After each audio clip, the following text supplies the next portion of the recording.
ทักทายสบายดีจ้าสบายดีFCทุกคน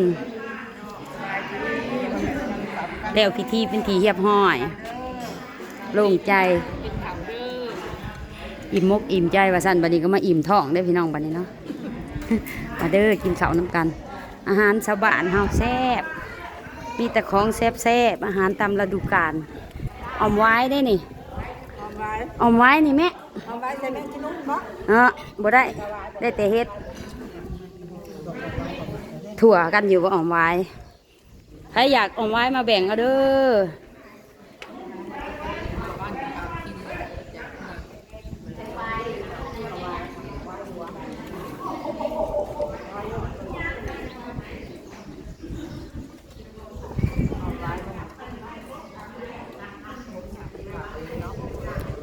ขมคักบ่เสียสื่อไว้เด้ใส่เฮ็ดบ่นะใส่เฮ็ด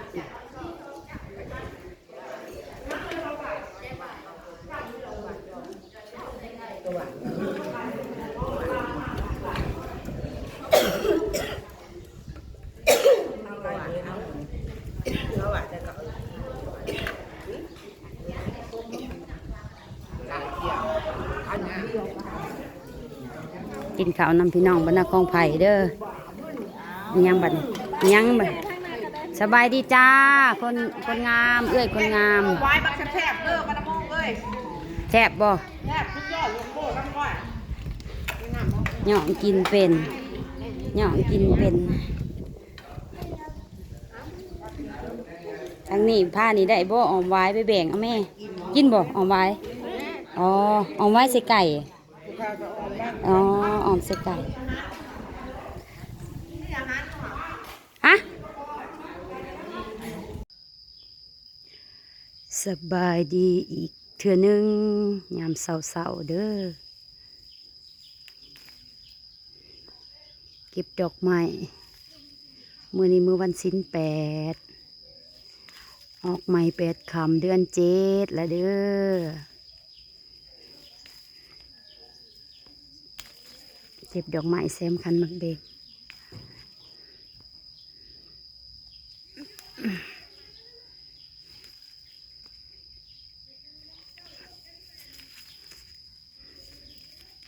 คลิปเมื่อวานนี้ลงบทันเบิดเนาะตอน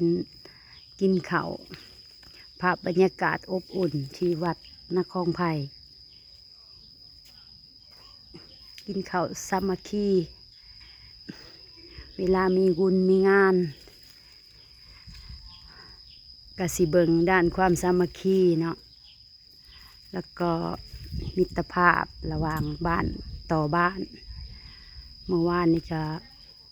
ทางน้องแต่แน่น้ำมงแน่เนาะไปห่วมบุญอยู่วัดนาคองไผ่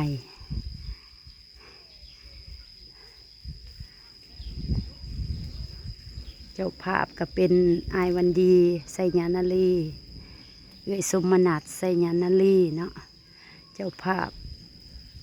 เฮ็ดบุญกองบุญ1 กองแล้วก็ต้นแล้วก็อื่นๆเนาะ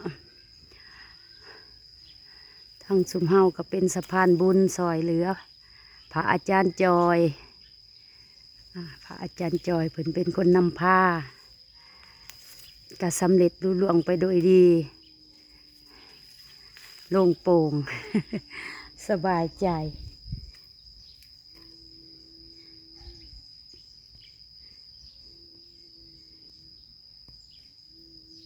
ท้องฟ้าแจ่มใสเฮ็ดกำลังออกช่วงนี้ฝนตกแล้วก็สิแดดเนาะตกหลายๆแล้วก็จะแดดเพราะธรรมศาสตร์สิเป็นแบบนี้แล้วก็ดินมันก็มุกความร้อนเนาะน้ำกระทบกันกับความร้อนอากาศเฮ็ดให้เฮ็ดออกอาหารธรรมศาสตร์ตามฤดูกาล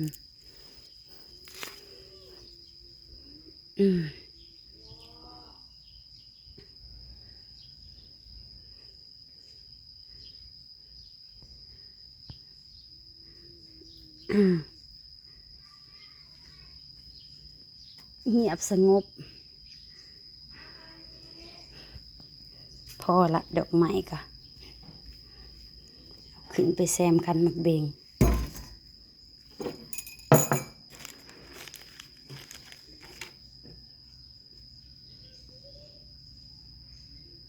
ขอขอบอกขอบใจขอบบุญขอบคุณทุกท่านทุกคนที่ติดตามตลอดมาหญ้าอะไรใจดีเริ่มออกละเพิ่นหวานหญ้าไว้ให้งัวเขียวขึ้นแล้วเนาะ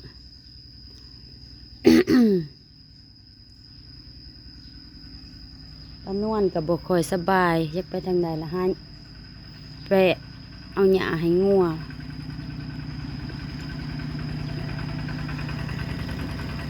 บกคอยสบายแต่ว่าไข้ขึ้นละ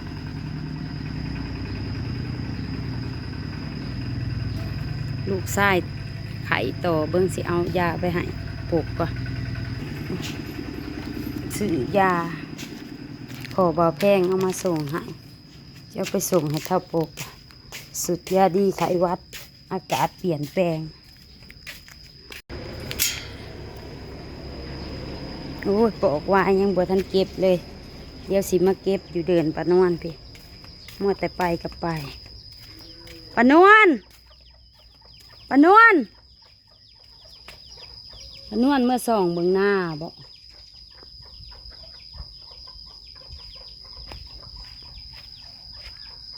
ปัดโท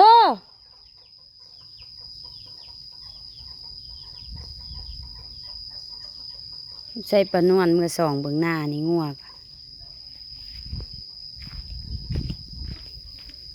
ได้ยินว่าสิเมื่อส่องเบิ่งหน้าอยู่เพิ่นเอาเพื่องให้งัวเฮียบห้อยล่ะจากไหนสิไปทางใหม่เนาะไปทางใหม่แล้วมันสิบ่เห็นมีกันปะโทปะโทปะนวลเด้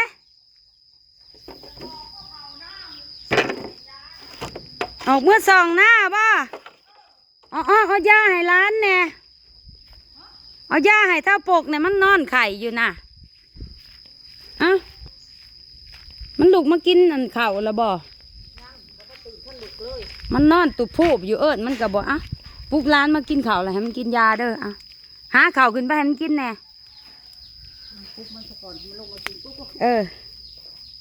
กินสูตรหนึ่งกินเข่าแล้วเลยกินยามันพอดีเลยนี่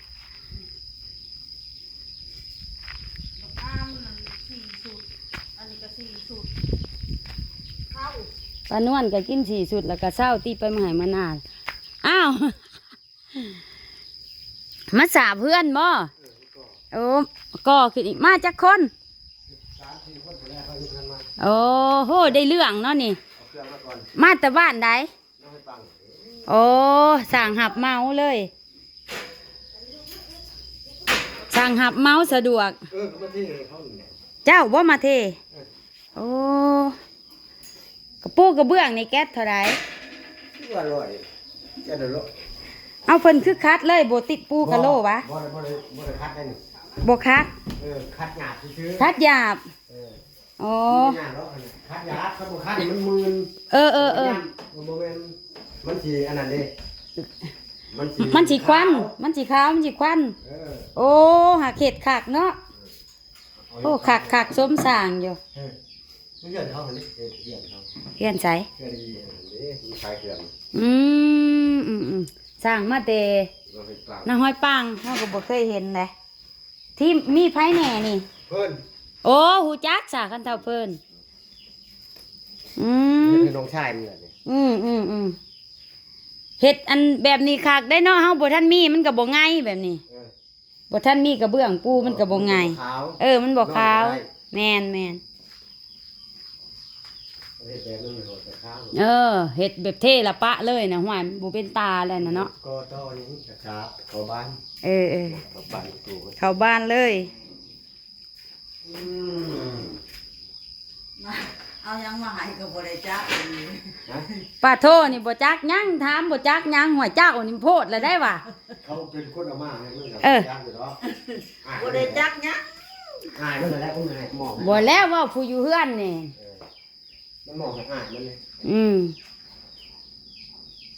มากับบริจาคเอาใส่ลงมา เพิ่นบ่ได้มีเงินให้ได้ว่าเจ้าจะเอาลงมาในนี้ เจ้าควันไปทำงาน เขา เจ้าควันไปทำงานละมานเงินเนาะสิได้สาบได้แอมละ เขาจัดเองเขาดอก ใส่ปลูกหลานและ ปุ๊บแล้วมันก็ตื่นแล้วมันหากว่าบ่ทันไหวซะถูกทิ้งได้ เจ้าคือบ่เอาขึ้นไปให้หลานเจ้าว่ามันวิ่งมันเวียนบ่จัก มันบ่วิ่ง บ่วิ่งมันว่ เอาขึ้นไปให้มันแหละมันกินยาน่ะ เจ้าก็ลูกดอกมันน่ะ มันไข่ที่ว่าเห็นมันอยู่แบบ ฮะ ที่ว่ามันอยู่บ่แม่นอี บ่แล้วบ่เป็นอีนี่บักต้น บัก ใหญ่ บักผู้ใหญ่ลูกปานวลแม่น เธอเลื่อนสิ อยู่เพื่อนหลังน่ะปุ๊บมาแล้ว คลิปนี้จบไว้ซะก่อนเด้อพี่น้องเด้อหลายละบ่ลูกหลานคนละหลังหั่นแหล้วมันหัก ปานวลบ่อยู่ เพิ่นโทรมาบอกบ่ หลังน่ะกับป้าจันทาป้าจันทาบ่อยู่ฮะ เพิ่นโทรมาบอกบ่ บ่ได้โทรแล้วอันให้เฮาเว้ากันกับพ่อเท่าแพงเด้พ่อเท่าแพงเอายามาผัดบ่เห็นบัดนี้เลยมาปะไว้น้ำเฮาปะไว้น้ำเฮาเฮาก็เลยเอามาให้มันนี่เอิ้นหาปานวนบ่เห็น เออ ปานวนก็บ่สบายนะบ่ทันเช้าคักซ้ํหักไป บ่ทันเข้าค่ะ หักไปโอ้ยว่ะยังเมื่อยอยู่ มันมาว่าเนี่ยก็เล่นไปหาเฮ็ด ได้บ่ ได้เฮ็ดพอ เฮ็ดพอ ไปหลายก็เมื่อยได้ ว่า ลุบไปลุบมา ซอยแล้วบ่ได้เด้อ ทีมงานเพิ่นยังบ่มาโอ้เราเฮ็ดขากได้ซื้อหลังล้านมาเลยมันจะง่ายช่างหับเมามันก็แบบนี้แหละ ขึ้นทุ่งบ่ได้เด้กันบ่เนี่ย อื เพื่อ ม จะไปเฮ็ดลาดเพื่อจะไปหาใหม่โอ้ยบ่ไหว โอ้เท่าเพิ่นเป็นช่างหับเมาเป็นทีมเนาะ เออ ปูกระเบื้องแก๊สเท่าไรก็ ที่ว่ามันแก้เลยแหละ แก๊สละร้อยบ่ เออ โอ้แมันเมาเลยเขาวน้ำซ้ำปลาเรียบร้อยเองแก๊สละร้อยบ่ต้องยากหยังแม่นบ่ โอ้คือคักแท้เด้บ่เราอ่ะทำพ่อดอกเขาจังบ่ให้อันแม่ใหญ่โทฮู้จักสิสั่ง บ่ได้จักอีหยัง อืม ผู้เมียถ้าผู้ก็บ่จักมาแล้วเพิ่นโทรมาสู้เอาใส่ลงมาสิได้สู้ปูนไผเอาลงมา อืม สู้มาผากไว้บ่ เออ อันนี้ก็ถาม ดีใจนะแม่ใหญ่โท ก็ถามอยู่ว่าเป็น ดีใจนะแม่ใหญ่โทสิมีอัน เป็นคนสั่ง สิแล้วเรียบร้อยแล้วนี่เดี๋ยวติดตามเบิ่งสาวขวัญนี่น้องเฮ็ดหน้าอยู่เอ้อยนี่โพ่นเพิ่นสบายได้หน้าก็บ่ได้เฮ็ด ให้หลังเฮ็ดเบิด พอกันคลิปหน้าเด้อพี่น้องเด้อบ๊ายบาย